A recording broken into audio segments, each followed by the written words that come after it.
nós temos as bases para que, além da fé, a razão, né, seja o nosso condutor para a afirmação de que Jesus Cristo é Deus encarnado em semelhança de homem, né? Nesse mistério que é duas naturezas numa única pessoa, por assim dizer, né? Jesus, Deus, homem em sua plenitude, tá bom? Como principais objetivos, nós temos a conscientização de que Jesus de fato é Deus, tá? Amar os desígnios do Senhor de modo que isso reflita numa vida de piedade e valorizar essa doutrina bíblica tão importante e que, conforme a gente viu domingo passado, ela ainda produz heresias, produz seitas no mundo que desvinculam a divindade de Jesus da sua plena humanidade, tá bom? Tranquilo? Então, aula passada a gente viu o prólogo, né, que é a primeira parte do texto, onde a gente viu o conteúdo, onde a gente conversou sobre algumas seitas, né, como Rosa Cruz, Testemunho de Jeová, Espiritismo, Mormonismo, Movimento Nova Era, e eu me lembrei de mais dois, que é o monarquismo, tá? Só para passar por cima, assim, o que o monarquismo diz? O monarquismo diz que só há um Deus. Não há, ele nega a trindade também. Só que o que acontece? No Novo Testamento, Deus se manifesta de uma forma. No Novo Testamento, esse mesmo Deus encarna, deixa o céu vago, por assim dizer, como homem. E depois que ele ascende aos céus, ele se apresenta como Espírito Santo. Tá? A gente chama isso de monarquismo, tá? Que é uma outra heresia que surgiu no século III. Tá? E também nós temos o ebionismo. Na verdade, o ebionismo também nega a trindade, e ele é muito semelhante ao arianismo que a gente viu, que eu falei, né? O arianismo onde um bispo chamado Ário, ele dizia que Jesus Cristo tinha uma essência intermediária entre Deus e o homem, e, portanto, ele negava a trindade, tá? Então, eu me lembrei dessas duas heresias também que foram muito combatidas nos primeiros 2 séculos da nossa igreja, tá bom? Bom, desculpa. A gente fez uma análise mais aprofundada do versículo, né? A gente trabalhou o verbo se fez carne, habitando entre nós, e cheio de graça e de verdade, vimos a sua glória, a glória como da unigênito do Pai. Hoje nós vamos trabalhar a questão da identidade de Cristo, tá? Nessa parte do primeiro capítulo, a gente vai observar que João vai continuar descrevendo fatos que vão se referir à divindade e à identidade de Jesus, como ele fez no início do capítulo. Vocês querem ver? Abram, por gentileza, no capítulo 1, versículo 15 a 18. Tá? Evangelho de Jesus Cristo, segundo João, capítulo 1, versículo 15 a 18. Quando nós analisamos esses versículos, nós vamos ver que João está falando na manifestação da graça de Deus em Cristo, tá? Por Cristo, por intermédio de Cristo. Então, quando nós falamos em graça, automaticamente nós temos que nos reportar à imagem da pessoa da segunda Trindade, que é Jesus Cristo encarnado. Isso é uma manifestação de graça, de reconhecimento de unicidade, né, que nós tínhamos. Quando você analisa o versículo 19 a 28, você vai ver que o apóstolo João, ele trata da identidade de Jesus como um profeta, ele sendo maior que um profeta, com P maiúsculo, né?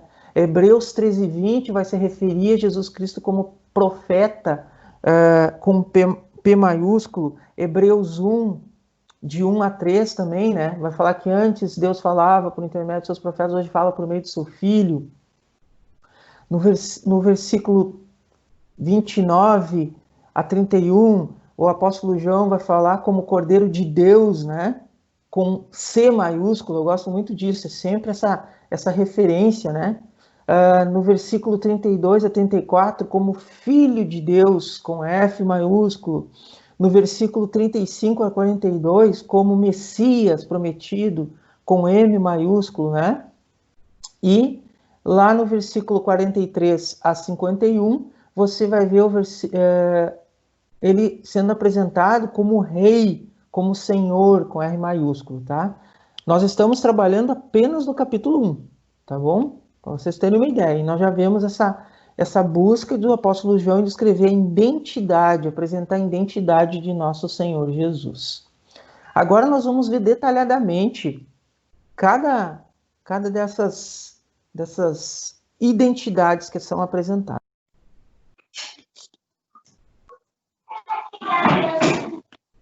Então, eu vou esperar todo mundo ingressar, eu vou dar orientação sobre essa questão aí de... Deixa eu ver, tem 13. É que como os botões de mutar microfone e retirar o vídeo são muito próximos, eu acredito que no telefone celular acabam clicando no desligar a chamada, tá? Então tenho muito cuidado que desligar a chamada, ele fica em vermelho sempre, tá? Vocês vão ver que os outros não tem cor, mutar o microfone não tem cor, então olhem bem ali que vocês vão ver que mesmo próximos há uma cor que diferencia. Então tome muito cuidado com o botãozinho vermelho ali, né? Eu ia fazer uma piada de fundo futebolístico, mas não vou fazer, tá bom? Não vou fazer, vou deixar assim. Fica como direi, fica pela imaginação de cada um. Bom, vocês conseguiram ouvir minha última fala, que agora nós vamos ver caso a caso dessa apresentação da parte de João da identidade de Cristo? Todo mundo ouviu? Acredito que sim. Bom, então vamos lá. Primeira parte, então, nós vamos ver a questão da identidade de Cristo como a manifestação da graça de Jesus, tá? No versículo 15, nós vemos que João Batista, ele nasceu, né? Ele é primo de Jesus, só apenas para lembrar, como uma curiosidade, ele nasceu e exerceu o ministério dele antes de Jesus, tá? Porém, ele sempre declarou abertamente, né, a inferioridade dele em relação ao Cristo ou ao Messias, tá? O que a gente tem que entender é que entre João Batista e Jesus há uma distinção entre o que é finito e o que é infinito, entre o que é eterno e o que é temporal, entre criação e criatura, tá? Podemos usar a ilustração, né, entre o próprio sol e a luz que se reflete num telhado. Então, há uma distinção muito grande entre os dois, tá?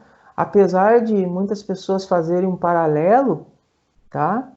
Há essa distinção muito clara que as Sagradas Escrituras vão apresentar entre João Batista e Jesus Cristo, tá?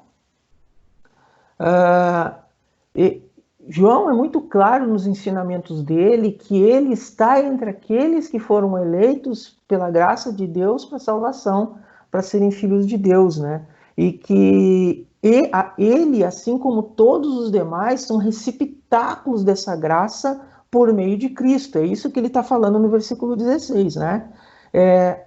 E o versículo 17 é muito interessante, que João vai pontuar que a graça é superior até mesmo à lei de Moisés.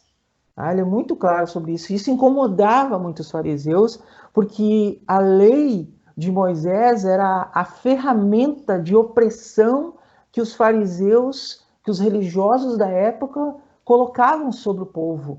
É por isso que Jesus vai afirmar categoricamente que o fardo dele é leve, que o fardo dele não é pesado, porque a lei é pesada.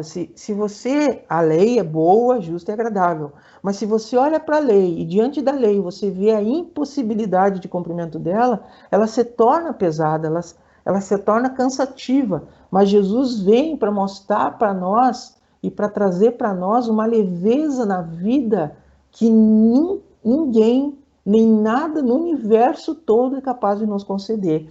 Então, por isso que Jesus é a própria graça, né? Encarnada, é tudo que nós precisamos. Agora vejam bem, né? João Batista jamais, volto a dizer, jamais ele nega a presença de graça e verdade na lei. Não é isso, tá?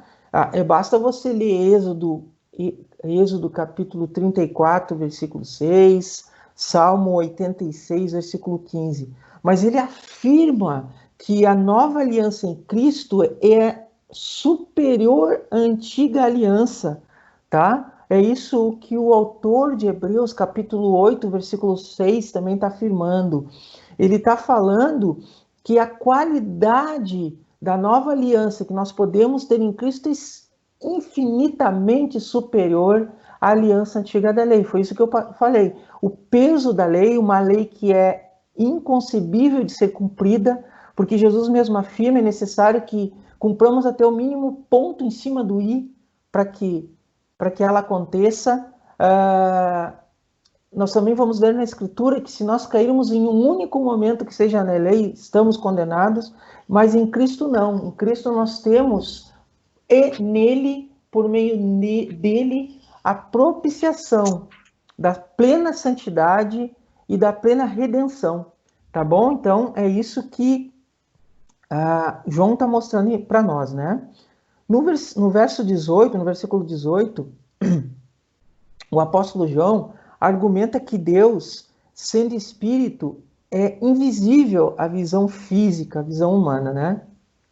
Nem Abraão, que era amigo de Deus, tá? Que a gente pode ver lá em Isaías 41:8, nem Moisés, com quem o Senhor tratava de face a face, viram a glória de Deus na sua plenitude. Entretanto, agora, quando olhamos para o Cristo encarnado, para Jesus encarnado, a figura de Jesus traz a glória, traz a graça viva e visível diante deles, né?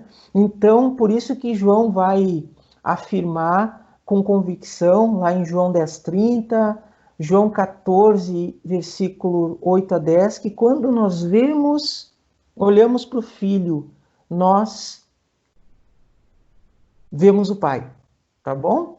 Então, no capítulo 1, do versículo 15 e 18, o João ele vai afirmar, ele vai defender, ele vai demonstrar a identidade de Cristo como manifestação da graça do Pai. Tá bom? Tranquilo quanto a isso? Ficou alguma dúvida?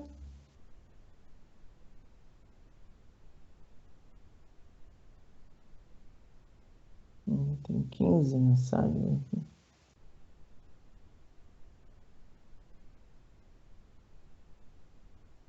Tá ok, pastor. Tá bom, então vamos lá. Agora nós vamos a uma outra apresentação da identidade de Cristo, uma outra defesa que nós vamos verificar do versículo 19 a 28, que é a afirmação da identidade de Jesus Cristo pela parte de João, como testemunho de que Jesus é maior que o profeta, tá? Então vamos lá. João ele vai continuar sua argumentação aos seus leitores a esse respeito, né? Mas você pode até se perguntar o seguinte: o texto não está discutindo somente a identidade de João Batista? Não se esqueçam que as Sagradas Escrituras vão trazer claramente muitas informações, mas algumas outras informações vêm no que a gente chama de inferência, né? Ou seja, ela não é totalmente direta. É necessário buscar uma interpretação melhor do texto que a gente está lendo, né? E é verdade, sim, que a narrativa mostra a discussão entre João Batista e os religiosos da época, né? Por quê? Na ocasião, algumas perguntas foram feitas a respeito da própria identidade de João Batista. Mas vamos observar o seguinte, tá bom? Hipocritamente, os religiosos da época, que a gente pode citar aqui os fariseus, alguns fariseus, tá? Sendo bem claro, eles não estão preocupados em saber quem João Batista é realmente, mas em condenar ele porque ele está batizando, mesmo não sendo Cristo. É isso que a gente vai verificar nos versos 24, 25, 28, tá bom? A preocupação deles era em derrubar, em tirar a autoridade de João Batista na questão do batismo, né? Outra coisa que a gente pode ver no texto, entre o versículo 26 e 27, é que João Batista não está preocupado em exaltar ele. João Batista está preocupado em anunciar aquele que é maior que ele, né? A saber, a Jesus. Por isso que ele sempre vai se referir a Jesus, né? Ele nunca fala de si mesmo. Então, seguindo esse raciocínio, usando o argumento da história de João Batista, a ideia do apóstolo João foi de se apropriar desses fatos e mostrar que Jesus Cristo, ele é maior até mesmo que João Batista, o profeta, tá bom?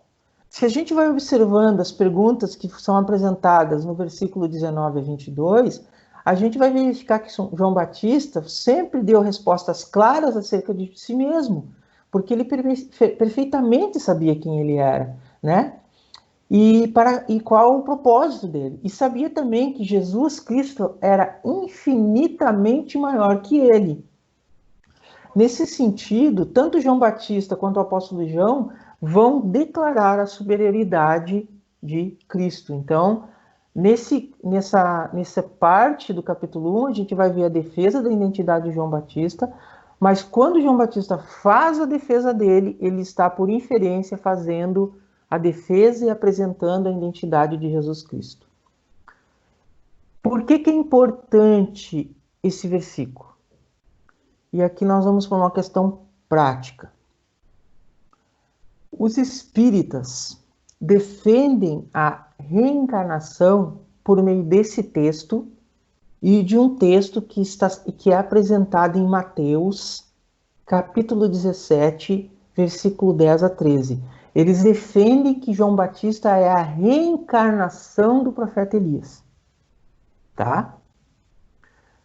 Esse texto é importante porque João Batista defende a identidade dele como João, não como Elias. Tá? Se fosse assim, ele falaria, eu sou Elias que veio em poder e tal. E no diálogo de Jesus, lá em Mateus, capítulo 17, versículo 10 a 13, Jesus é muito claro que João é igual a Elias, mas quanto à obra,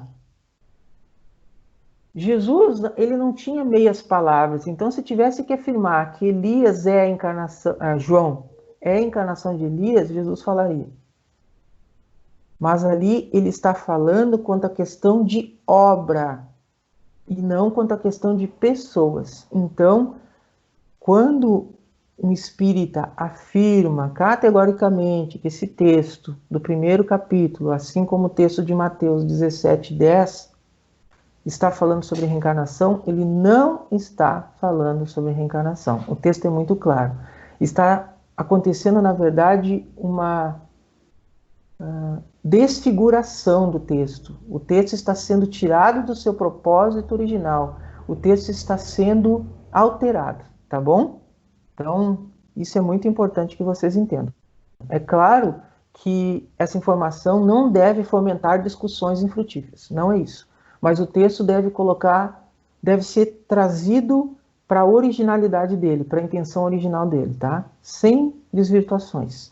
Nós caminhamos com a verdade e nós entendemos as Sagradas Escrituras conforme a verdade revelada nela, tá? E não conforme pressuposições ou alterações da palavra de Deus, tá? Então, por isso que eu citei essa aplicação prática.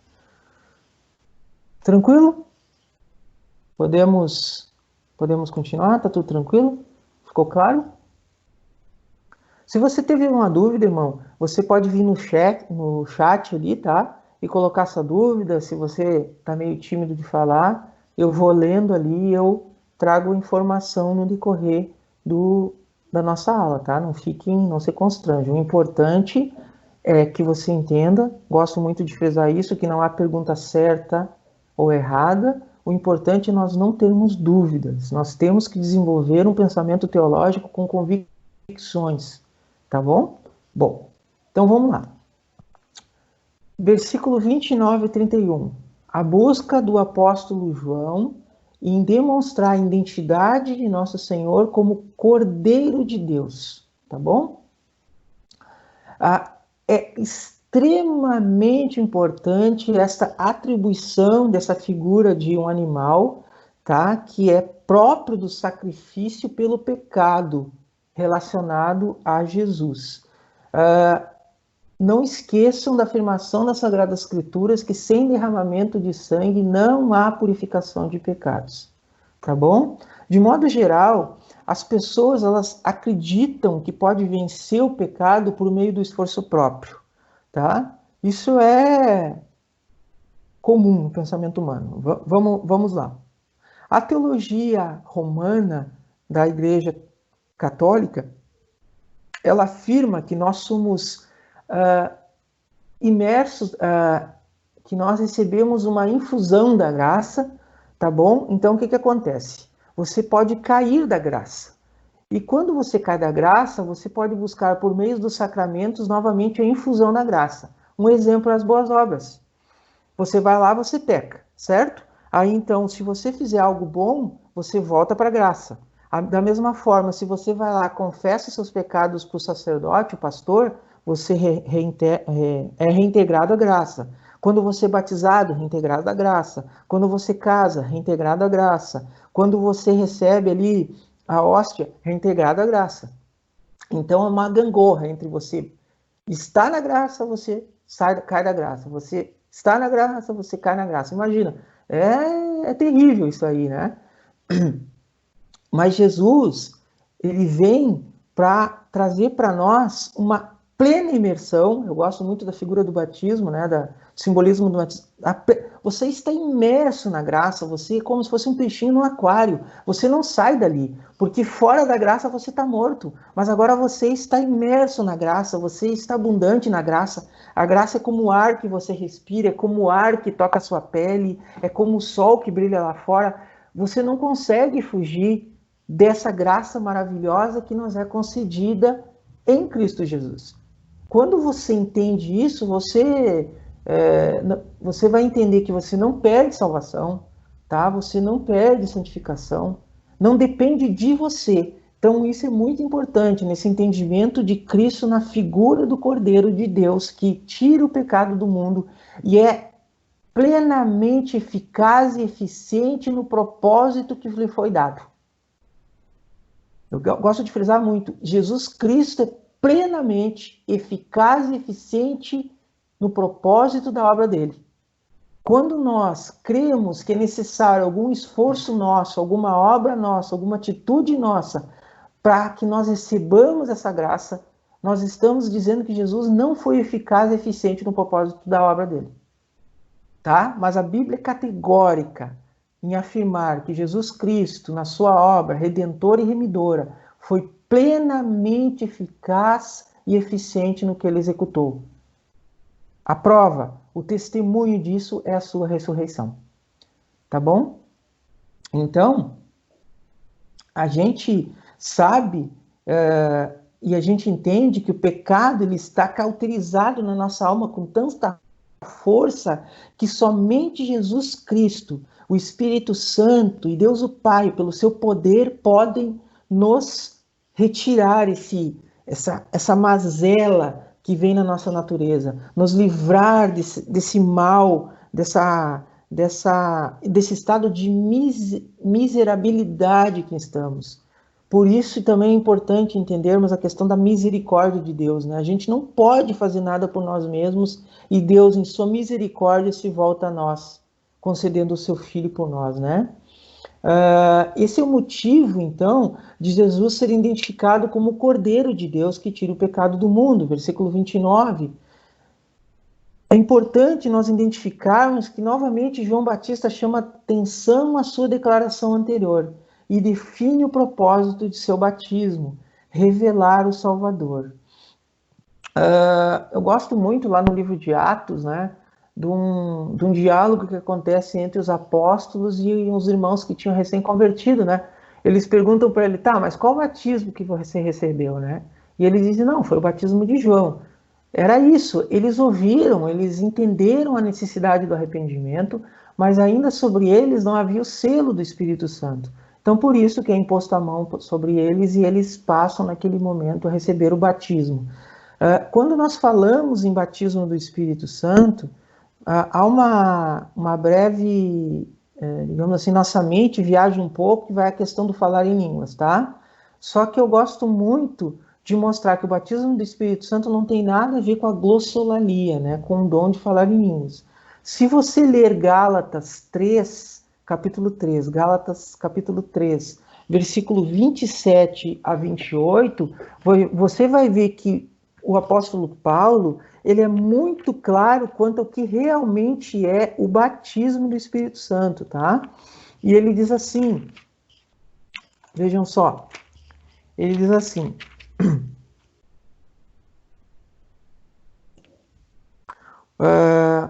pois todos vós sois filhos de Deus mediante a fé em Cristo Jesus, porque todos quanto fostes batizados de Cristo vos revestistes, tá bom? Dessarte não pode haver judeu nem grego, nem escravo nem liberto, nem homem nem mulher, porque todos vós sois um em Cristo Jesus.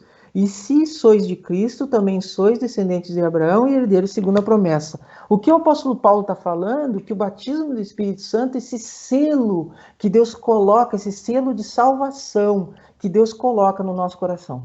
É isso que é o batismo, essa plena convicção de que pertencemos a Cristo e que somos, com certeza, filhos de Deus. Por isso que também o apóstolo Paulo vai dizer, por isso que ousadamente nós dizemos Abba, Pai. Nós chamamos Deus de Pai, nós temos essa certeza pela fé garantida de que somos filhos de Deus, adotados em Cristo Jesus, tá bom? Tranquilo também? Como diz o nosso querido pastor Reginaldo, estão comigo? Tá tranquilo? Alguma dúvida?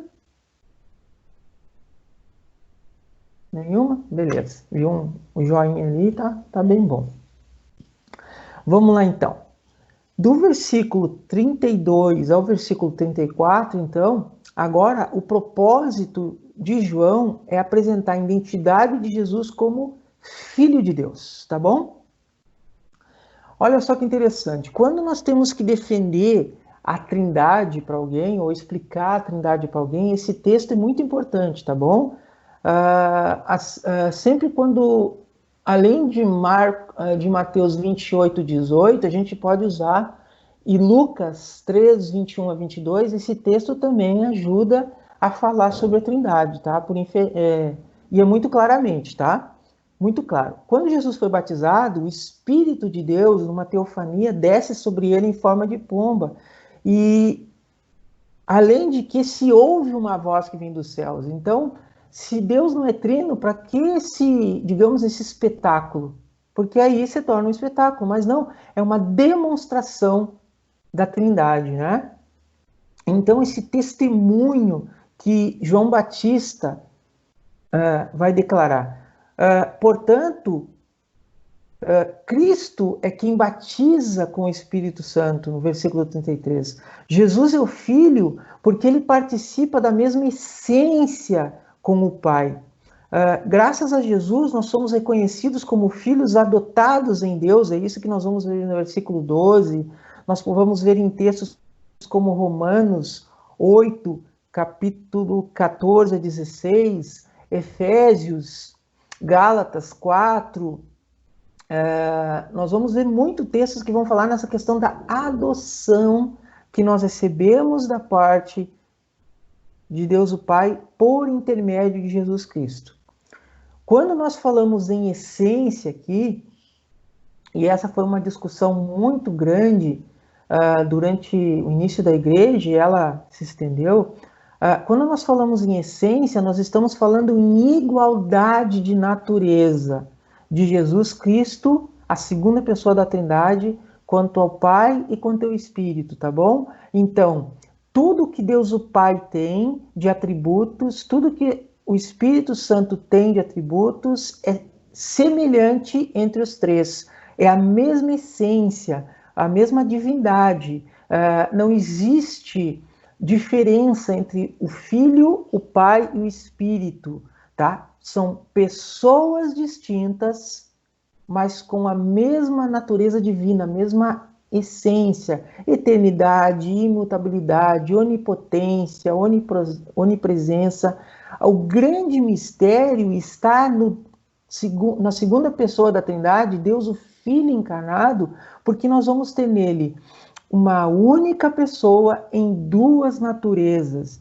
Como essa mecânica, essa dinâmica aconteceu no nosso Senhor, como que o universo na sua plenitude coube no corpo de um bebê. É aí que está a grande maravilha do Cristo encarnado, de de buscar entendê-lo e de se admirar.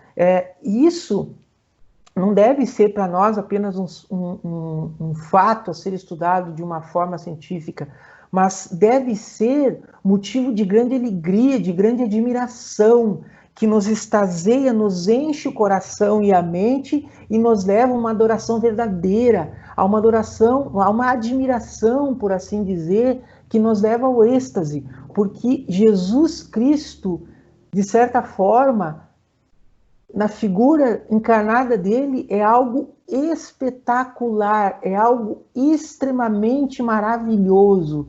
E isso sim deve nos proporcionar esse desejo de conhecê-lo mais, de admirá-lo mais. É por isso que nós vamos ver doxologias, ou seja, referências de louvor a Jesus Cristo feitas por Paulo e feitas de uma forma maravilhosa. É por isso que sempre que ele conclui esse louvor, ele dá glória a Deus pela figura de Cristo, tá bom? Então isso deve ficar muito claro em nosso coração a respeito dessa maravilha do nosso Deus encarnado, tá? Eu gosto muito de Colossenses 2:5, né? E a 11 que vai falar sobre isso, né? Ele é tudo em todos, ele é a plenitude de todas as coisas, ele estava no início, por meio dele todas as coisas foram criadas, se mantém, né? Sem ele nada pode existir ou pode permanecer. Então, esse é Cristo, esse é o nosso Senhor, esse é o nosso irmão mais velho, aquele que nos informa que é nosso amigo, que vai estar conosco todos os dias, não só dessa vida, mas como da eternidade, né?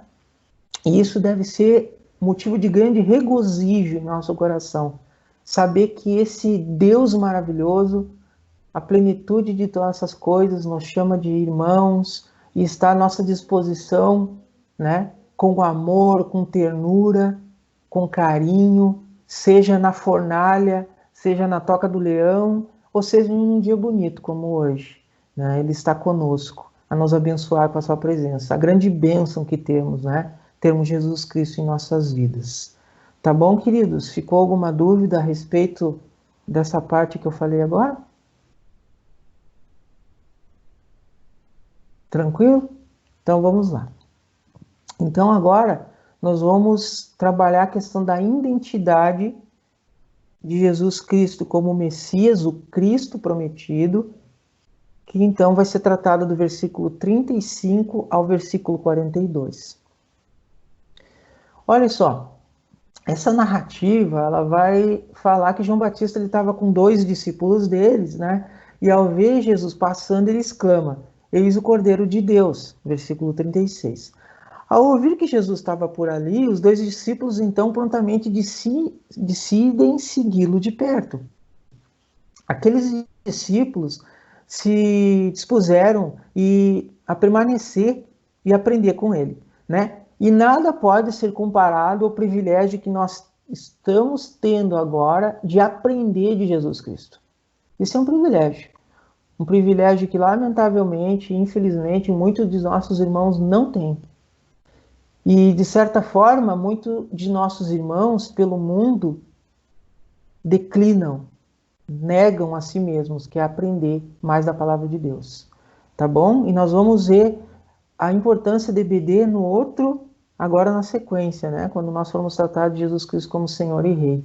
Então, quando pastor Reginaldo, pastor Rafael, eu faço um apelo para vocês participarem de EBD, é um apelo baseado no amor, no cuidado e no carinho que nós temos por vocês, tá bom? Porque nós entendemos a necessidade, a importância do estudo da palavra como forma de crescimento espiritual e como forma de cumprir da melhor maneira possível a vocação a qual todos nós fomos chamados, não apenas como igreja, mas como filhos de Deus.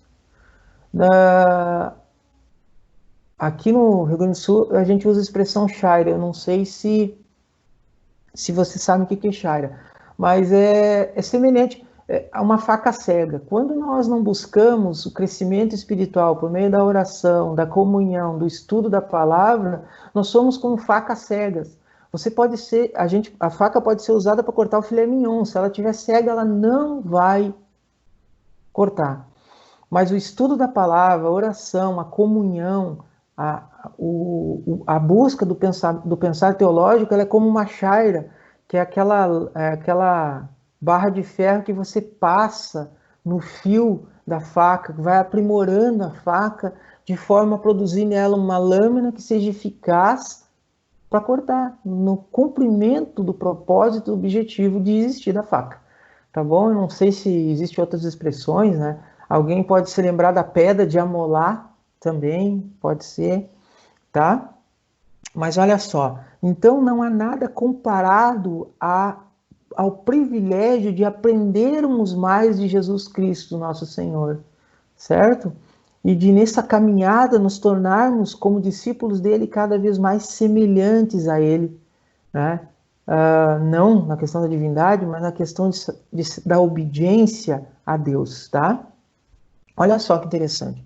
A gente vai ler algo muito, muito legal adiante que diz assim: André, o irmão de Simão Pedro, era um dos dois que tinha ouvido o testemunho de João e seguido Jesus. Ele encontrou primeiro seu próprio irmão, Simão, a quem disse: achamos o Messias. E Messias, né, quer dizer Cristo, e o levou a Jesus. É esse relato que nós vamos ver no versículo 40 e 41. A primeira coisa que André fez após conhecer pessoalmente Jesus foi levar Pedro também a conhecê-lo. E isso é o nosso chamado também.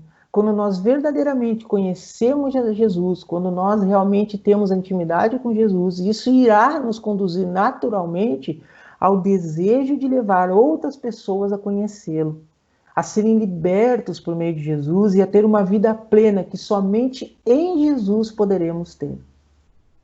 Tá bom? Então, isso é uma aplicação prática para o entendimento do conhecimento de Jesus Cristo, Jesus como Messias, como Cristo prometido. Isso é algo natural que vai surgir no nosso coração, tá bom? Tranquilo por aqui também, essa questão da identidade de Jesus como Messias, o Cristo prometido? Ficou alguma dúvida? Não? Vamos lá então. Então, agora nós vamos ver a busca de João em afirmar e apresentar Jesus Cristo na identidade como Senhor e Rei. Isto ele vai fazer do versículo 43 a 51. Nesse momento do texto, nós vamos ver que João Batista ele sai de cena, né? E aí então entra Jesus e o encontro com Filipe e, por sua vez, o encontro com Natanael. Novamente, o tema da lei ele está evidenciado aqui. E isso é natural, né?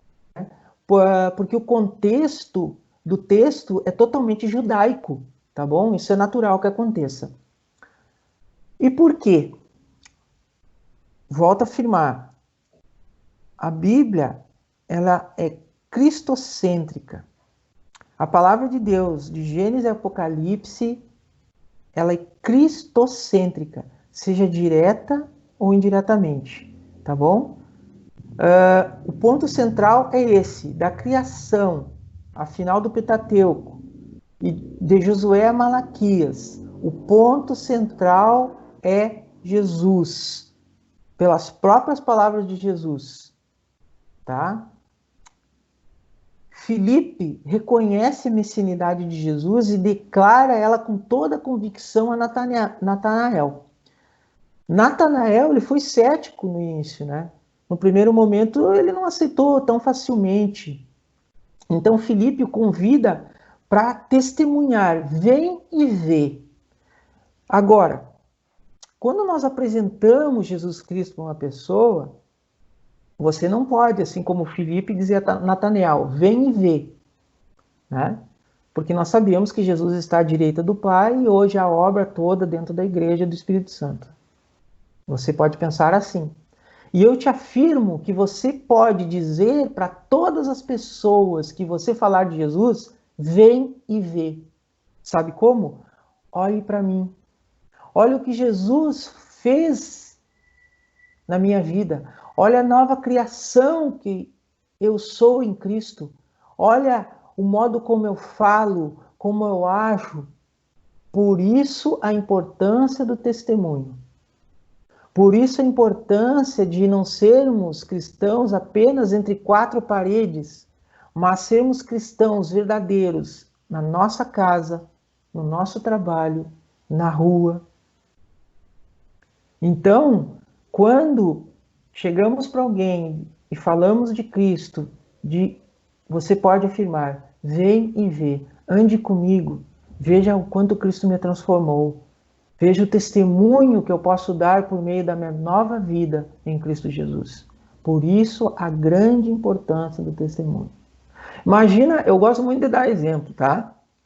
Eu sou um homem que eu fico muito nervoso dirigindo. Eu me inquieto com algumas coisas que eu vejo no trânsito. E então, para mim, dirigir é viver uma nova criação, tá? É bem complicado para mim. Então, às vezes, o pessoal me corta na rua, me corta, e eu vou buzinar, eu me lembro, poxa, mas imagina se eu dou 3, 4 buzinadas para a pessoa, e aí já me empolgo, já mexo uma mão, já faço uma cara feia. Aí, na próxima sinaleira, eu paro do lado desse carro e essa pessoa olha para mim e em algum momento ela me viu pregando na rua ou distribuindo um panfleto ou até no Facebook, né? Diz assim, poxa, o cara é pastor ou é cristão, mas as atitudes dele não condizem com o que ele fala, né? Ou tipo, você tá no mercado ou você discute por causa de futebol, discute de ficar brabo ou discute por causa... Discussão, tá, gente? Eu tô dizendo assim de ser grosseiro, né? Ser intolerante. Política, posição sobre determinado assunto. Então é muito importante que, como Jesus afirma, nós estejamos vigiando e orando nossas ações, porque é por meio da nossa vida que a gente pode afirmar, vem e vê, tá bom? Então, a grande importância do testemunho, né? E vejam, eu não estou dizendo aqui que você vai ser um santarrão, não é isso. Mas a nossa vida é importante como testemunho diante da perspectiva futura de que aquele que está sem Cristo está condenado. O meu desejo, e espero que seja o desejo partilhado de você, é que todos os homens encontrem a salvação em Cristo e possam desfrutar da eternidade ao lado desse Deus maravilhoso que é Cristo para nós. Então, que a mola propulsora que te conduza a uma vida de busca por santidade seja o fato e o desejo de você ser usado como testemunho para que alguns homens ou milhares de homens alcancem a salvação. O ver, vem e vê em mim, o Cristo. Tá bom? Então, o ponto de destaque aqui é esse, tá? Olha só, como rapidamente a atenção de Jesus se volta para aquele novo discípulo que trazia consigo um temor do Senhor. Ele não se deixava levar por qualquer coisa, não. Ele era um homem convicto, né? E o ponto de destaque aqui é que Natanael, ele era um israelita, ou seja, ele conhecia muito bem a lei e os profetas.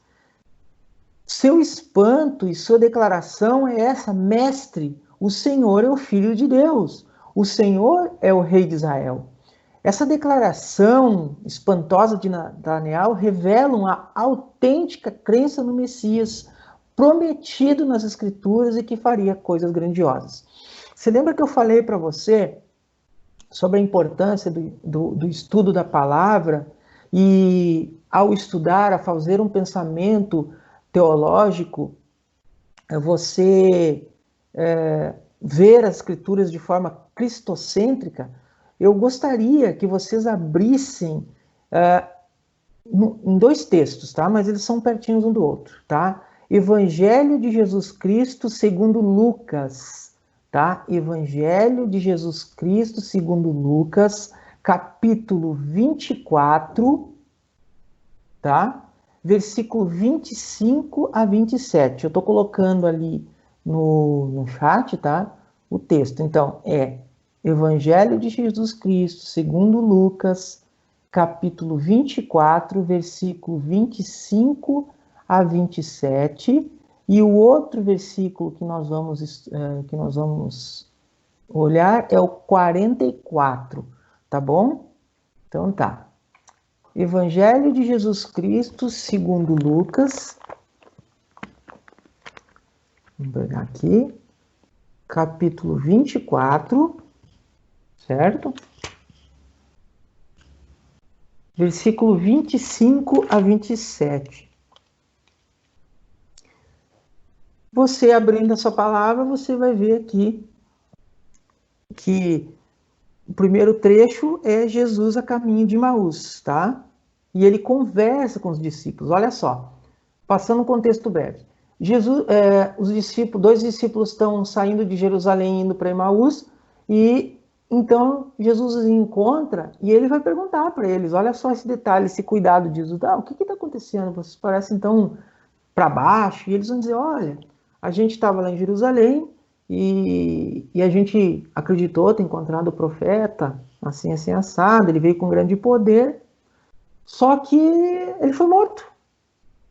Aí o que Jesus vai dizer para eles? Olha só como Jesus argumenta com eles, tá? Então lhes disse Jesus, honestos e tardos de coração para crer tudo o que os profetas disseram. Porventura não convinha que o Cristo padecesse e entrasse na sua glória? E começando por Moisés, discorrendo por todos os profetas, expunha-lhes o que a seu respeito constava em todas as Escrituras. Nós temos que ter um entendimento que os israelitas, eles dividem o Antigo Testamento em lei e profetas. Eles também se referem a Moisés, tá? Moisés e os profetas e salmos, alguns se referem também aos salmos. Então eles dividem de 2 a 3 formas o Antigo Testamento. E olha só, Jesus não fez nada poderoso para esses dois apóstolos e para provar para eles que ele era o Messias. Ele usou as Sagradas Escrituras de Gênesis ao último profeta menor. Tá bom?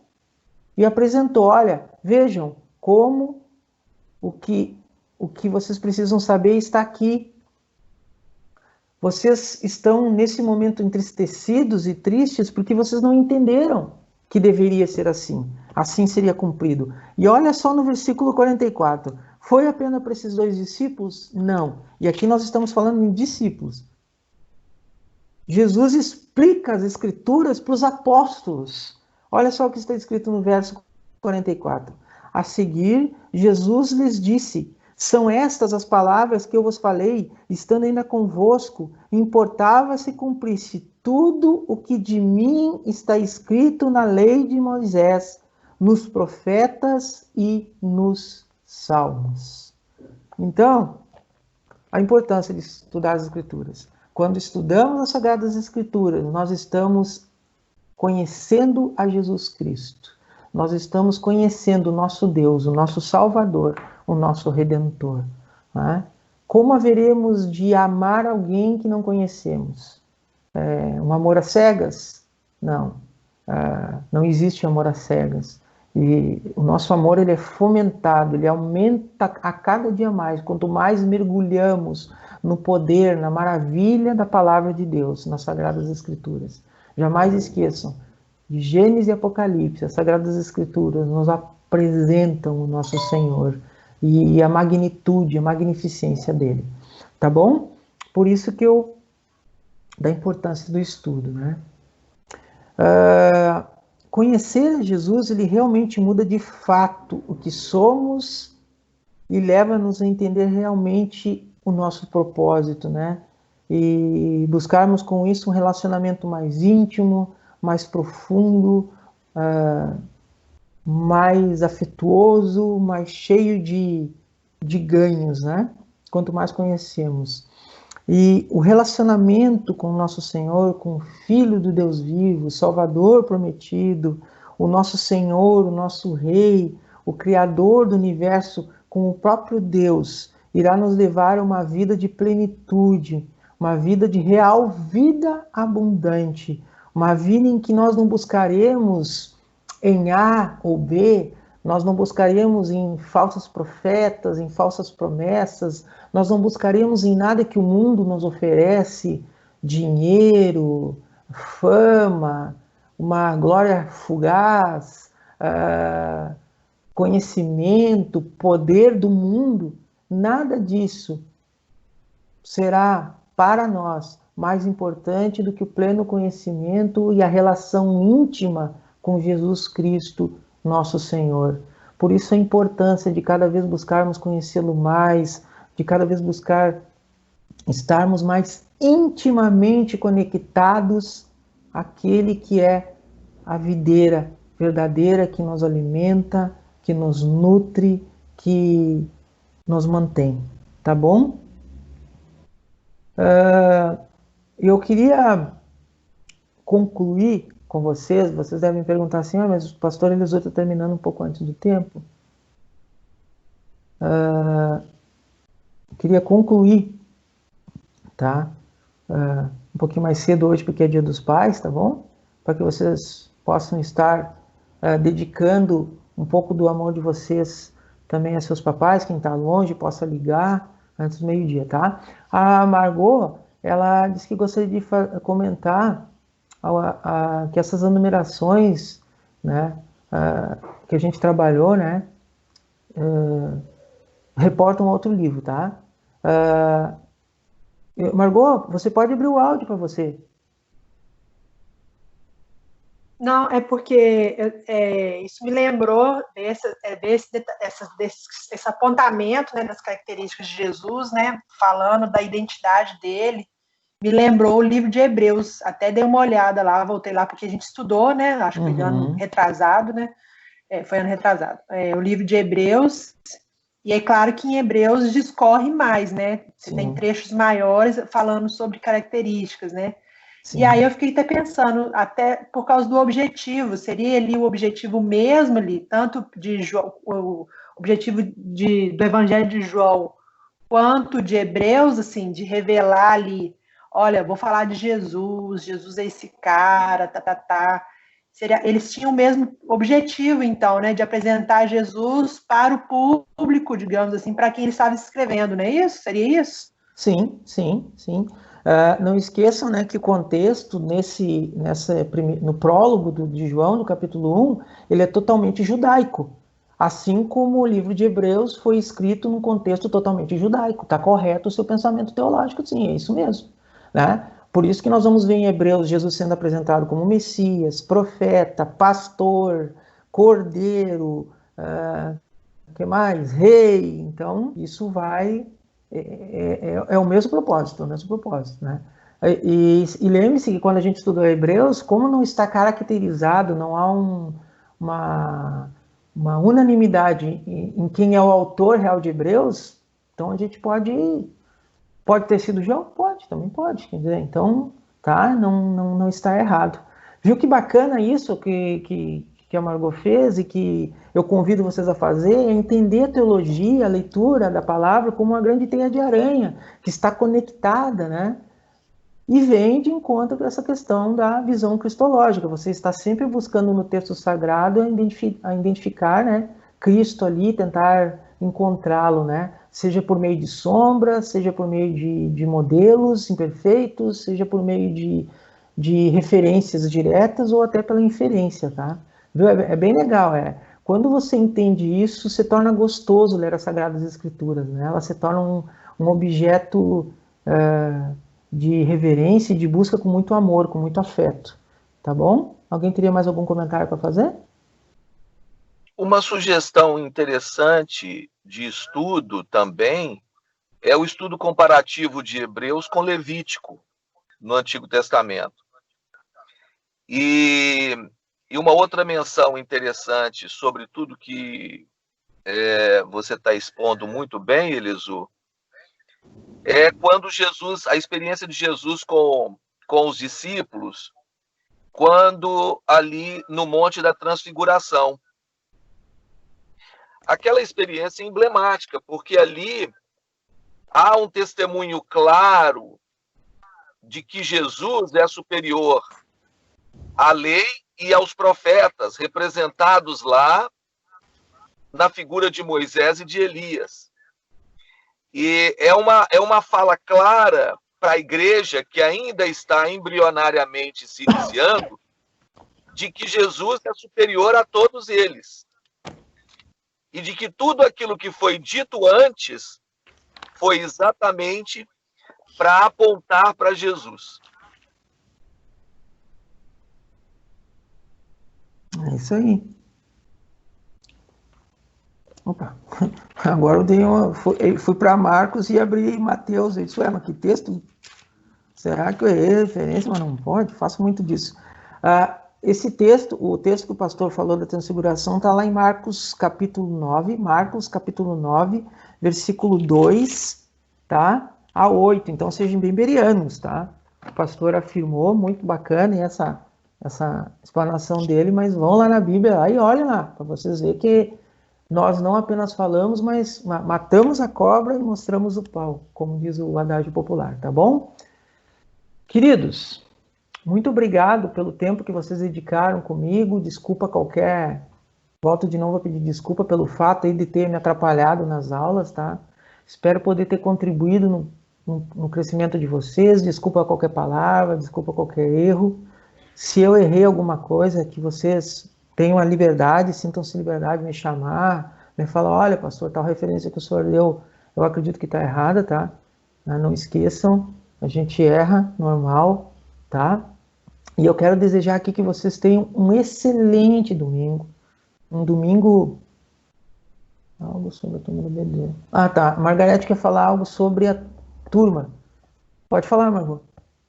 Pessoal, se vocês souberem de alguém que quer participar, mas tem dificuldade de entrar no Skype, divulguem para as pessoas e falem com elas que as aulas estão sendo gravadas. Então, a pessoa, às vezes, ela não consegue acessar o Skype, mas depois ela pode ter acesso ao link.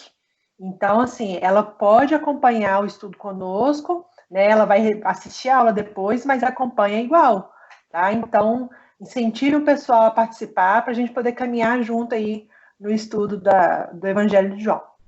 Obrigado, pastor. Não, que isso. Isso me deixou um pouco apavorado, viu? Quando eu descobri que estava sendo gravado, porque as minhas bobagens vão ficar registradas para a eternidade, tá?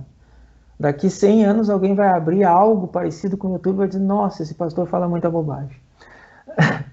Então, como diz, tem um adágio que diz, né? Agora eu me esqueci do adágio. Fala, pastor. Então, dentro dessa linha, é só importante também dizer para todos que a nossa escola bíblica, ela não será apenas dominical, porque todas as nossas manifestações de estudos, de cursos, de ensino, e é algo que a gente crê e quer bater nessa tecla do ensino, do conhecimento, de buscar sabedoria, de buscar o entendimento das Escrituras, será feito de várias maneiras, com vários recursos, o tempo todo. Então, ninguém vai poder apresentar a escusa de dizer, eu não tenho condição de estudar a Bíblia na primeira igreja batista. Olha, se você não puder estudar na escola bíblica domingo de manhã, você vai acompanhar o estudo da escola bíblica no outro dia, você vai ter a opção de outros cursos, você vai aprender de outras formas. Então, o ensino, ele vai estar borbulhando o tempo todo no nosso meio, porque é algo que a gente crê, é algo que a gente vai bater na tecla, porque nós temos um compromisso com a nossa geração e com as gerações que vêm a partir de nós. Então, que Deus abençoe vocês todos. eu faço as palavras do Elisu a minhas, do pastor Rafael também. Um dia lindo, Dia dos Pais, e agradeçam muito a Deus, porque nós temos um grande Pai, que supre todas as nossas necessidades, e foi Jesus quem nos deu esse privilégio de entendermos Deus como Pai. Até Jesus não havia essa perspectiva de Deus Pai. Então, e que nós estejamos juntos logo mais, vamos participar da ceia, vamos, enfim, estar juntos o tempo todo, estarmos juntos o tempo todo, cuidando uns dos outros também. O senhor poderia... Fala. Aqui eu só queria deixar bastante paz. E hoje à noite, eu creio que Deus me deu uma palavra aí especial para todos os pais, para os filhos, e espero que Deus possa falar aos nossos corações hoje à noite. Amém. Amém. Pastor Rafael, poderia orar por nós, encerrando a aula? Oi? Poderia fazer a oração de encerramento da aula? Tá. Faço sim. Vamos orar então. Querido Deus, muito obrigado por mais esse dia de vida, pelas tuas misericórdias que se renovaram sobre nós nesta manhã. Queremos te agradecer, ó Deus, porque temos o Senhor como nosso Pai celestial. Ó Pai, aquele que tem, Senhor, tudo aquilo que precisamos, tudo que temos e tudo que pela tua bondade, pela tua misericórdia. Obrigado por este estudo, por este domingo, nos dê um domingo abençoado. Abençoe a todos os pais, a todas as mães, todos os filhos. Traga um conforto, um alento especial àqueles pais que choram pelos seus filhos nesse dia, e também pelos filhos que já não têm mais. Traga um conforto, que o Senhor traga uma amanhã. Muito obrigado, Pai, por tudo. Fica conosco nesse dia, nos dê vitória nos desafios dessa semana. Em nome de Jesus. Amém. Amém, amém. Um abraço, queridos. Deus abençoe vocês. Um bom domingo.